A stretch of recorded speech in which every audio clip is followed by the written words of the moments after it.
बिस्मिल्लाहिर्रहमानिर्रहीम। अस्सलाम वालेकुम स्टूडेंट्स, कैसे हैं? मैं हूं मोहम्मद अब्बास अपने यूट्यूब चैनल महर अब्बास एजुकेशन ट्यूब मैथ के साथ, और आपके लिए आज physics 9th class unit number 6 work and energy, इसके दूसरे अहम टॉपिक पोटेंशियल एनर्जी की वीडियो लेकर आया हूं। इससे पहले इस चैप्टर से, इस यूनिट से काइनेटिक एनर्जी पर एक वीडियो आ चुकी, वो भी वेरी इंपॉर्टेंट टॉपिक है, और आज का टॉपिक भी बहुत अहम है।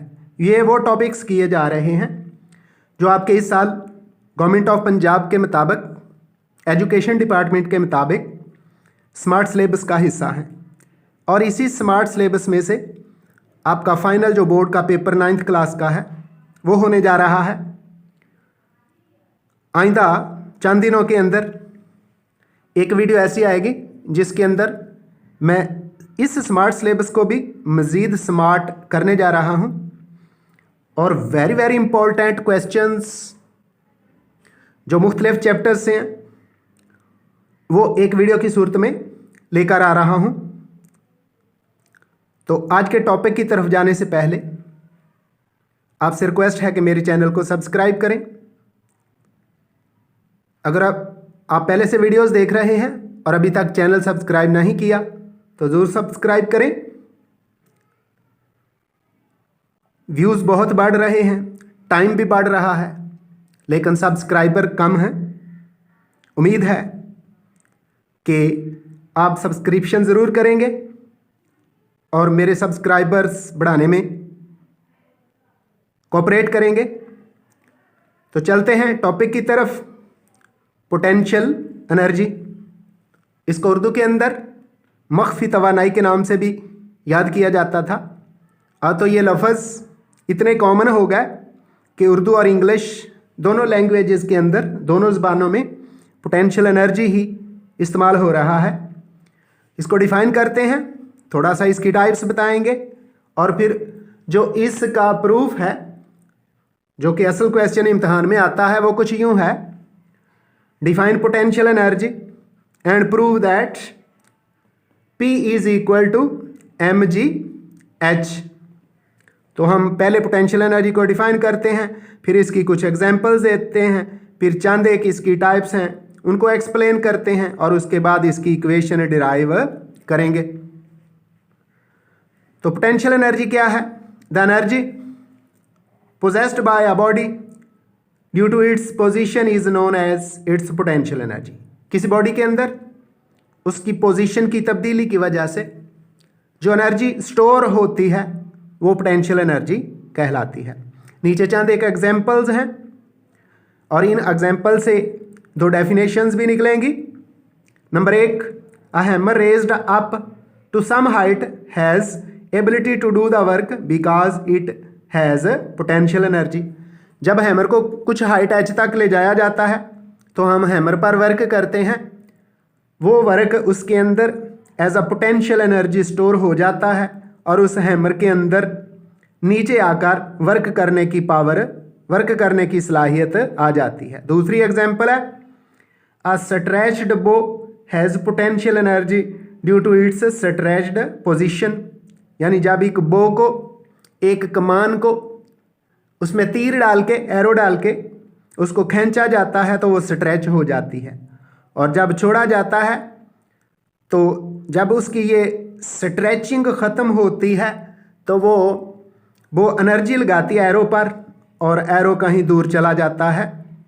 तो ये वो पोटेंशियल एनर्जी है जो उस बो के स्ट्रेच होने की वजह से उसके अंदर आ गई थी। अब हम इस एनर्जी को एक मखसूस नाम देते हुए इसको डिफाइन करते हैं जी। तो इस एनर्जी का नाम इलास्टिक पोटेंशियल एनर्जी है। लफ्ज़ इलास्टिक से आप वाकिफ़ होंगे कि जो ऑब्जेक्ट फोर्स लगाने से फैल सकता है या प्रेस करने से सिकुड़ सकता है, उस ऑब्जेक्ट को इलास्टिक कहते हैं। और आपको यह भी पता कि ये बच्चों की निकर्स के अंदर और मुख्तलिफ पहनने वाले मटीरियल्स के अंदर इसको इस्तेमाल किया जाता है। When a body is compressed or stretched, the energy stored in it is called elastic potential energy। जब किसी बॉडी को कंप्रेस किया जाता है या स्ट्रेच किया जाता है तो उसके अंदर जो एनर्जी स्टोर हो जाती है उसको इलास्टिक पोटेंशियल एनर्जी का नाम देते हैं। ये टाइप है पोटेंशियल एनर्जी की। एक और टाइप वो है gravitational potential energy. The energy present in a body due to its height is called gravitational potential energy. किसी बॉडी के अंदर उसको सरफेस ऑफ द अर्थ से हाइट की तरफ लेके जाएं तो जो एनर्जी उस बॉडी में स्टोर हो जाती है उसको ग्रेविटेशनल पोटेंशियल एनर्जी कहते हैं। ग्रेविटेशनल पोटेंशियल एनर्जी इसलिए कहते हैं कि उस बॉडी जिसका मास m होता है को ज़मीन की सरफेस से हाइट की तरफ ले जाने के लिए फोर्स ऑफ ग्रेविटी के अगेंस्ट काम करना पड़ता है, फोर्स ऑफ ग्रेविटी के ख़िलाफ़ वर्क करना पड़ता है और उसको उठा के हाइट h की तक ले जाया जाता है। तो चूँकि ग्रेविटेशनल फोर्स के अगेंस्ट काम करना पड़ता है इसलिए उस बॉडी के अंदर जो एनर्जी स्टोर हो जाती है उसको ग्रेविटेशनल पोटेंशियल एनर्जी का नाम देते हैं। तो फॉर एग्जांपल एक स्टोन है, उसको किसी हाइट पे, किसी माउंटेन पे, किसी वॉल पे रखा गया है तो उस स्टोन के अंदर भी ग्रेविटेशनल पोटेंशियल एनर्जी आ जाती है।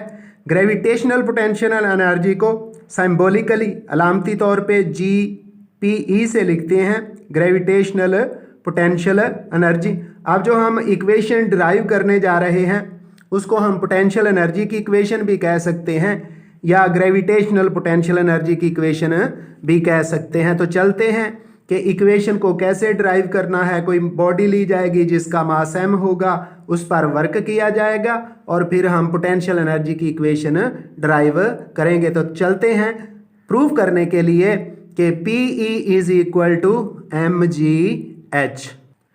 डियर स्टूडेंट्स, तो वीडियो के अंदर पेपर पर आपको प्यारी सी डायग्राम नजर आ रही होगी। एक पोल है जिसके ऊपर एक रॉड लगा दिया गया है और उस रॉड के ऊपर एक बॉल आपको नजर आ रहा है। ये बॉल शुरू के अंदर इस जमीन की सरफेस पर था, इस पर कोई फोर्स F लगा के इसको हाइट h तक पहुंचा दिया गया है और रॉड के ऊपर रख दिया गया है। तो चूंकि हमने वर्क किया है अगेंस्ट द ग्रेविटेशनल फोर्स, इसलिए हमारा यह किया हुआ वर्क इस बॉल के अंदर एनर्जी की सूरत में स्टोर हो गया है और ये एनर्जी पोटेंशियल एनर्जी या ग्रेविटेशनल पोटेंशियल एनर्जी कहलाएगी और हम इसकी इक्वेशन को डिराइव करते हैं। Let a ball of mass m is raised up through height h। ये हाइट h भी आपको डायग्राम में नजर आ रही है, बॉल भी नजर आ रहा है जिसका मास m है। The body will acquire potential energy, यानी इस बॉल के अंदर पोटेंशियल एनर्जी आ जाएगी, किसके इक्वल होगी? Equal to the work done, जो उस वर्क डन के इक्वल होगी lifting the ball up to the height h। जो इस बॉल को सरफेस ऑफ अर्थ से हाइट h तक ले जाने के लिए वर्क करना पड़ा, वही इसकी पोटेंशियल एनर्जी है। तो फिर पोटेंशियल एनर्जी की इक्वेशन हम यूं ड्राइव करते हैं, potential energy is equal to work done in lifting the ball up to height h। Potential energy को सिंबॉलिकली पोटेंशियल P से और एनर्जी को कैपिटल E से जाहिर करते हैं, इसलिए potential energy is equal to F cross H। F वो फोर्स है जो लगाकर इस बॉल को सरफेस ऑफ अर्थ से, ज़मीन की सतह से हाइट h तक ले जाया गया है, जबकि हाइट वो डिस्टेंस है जो इस बॉल ने ऊपर की तरफ कवर किया है जी। तो PE is equal to F ज़रब H है और F is equal to W, W is the weight of the body or ball.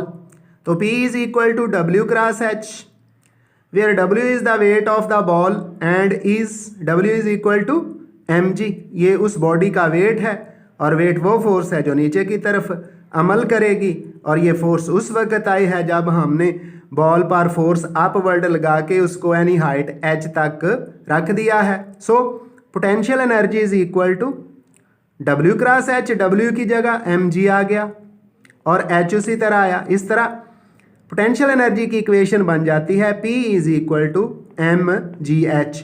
ये इक्वेशन बताती है m mass of the body है और बॉडी का मास कांस्टेंट रहता है, इसमें कोई चेंज नहीं आती. g क्या है? ग्रेविटेशनल एक्सेलरेशन है और ये भी अप्रॉक्सीमेटली कांस्टेंट रहता है और 10 मीटर पर सेकंड स्क्वायर होता है. अब बाकी रह गया h. तो h height of the object है जो कि सरफेस ऑफ अर्थ से ऊपर की तरफ है. तो ये इक्वेशन बताती है कि किसी बॉडी की पोटेंशियल एनर्जी सिर्फ और सिर्फ उसकी हाइट पे डिपेंड करती है. अगर हाइट ज़्यादा होगी तो पोटेंशियल एनर्जी भी ज़्यादा होगी और हाइट कम होगी तो पोटेंशियल एनर्जी भी कम होगी. इसलिए हम कह सकते हैं the above equation shows that the potential energy is directly proportional to the height h of the body. So the potential energy of a body depends upon the height of the object. आइंदा मिलेंगे एक नई video के साथ. दुआ में याद रखिएगा. अल्लाह हाफिज़.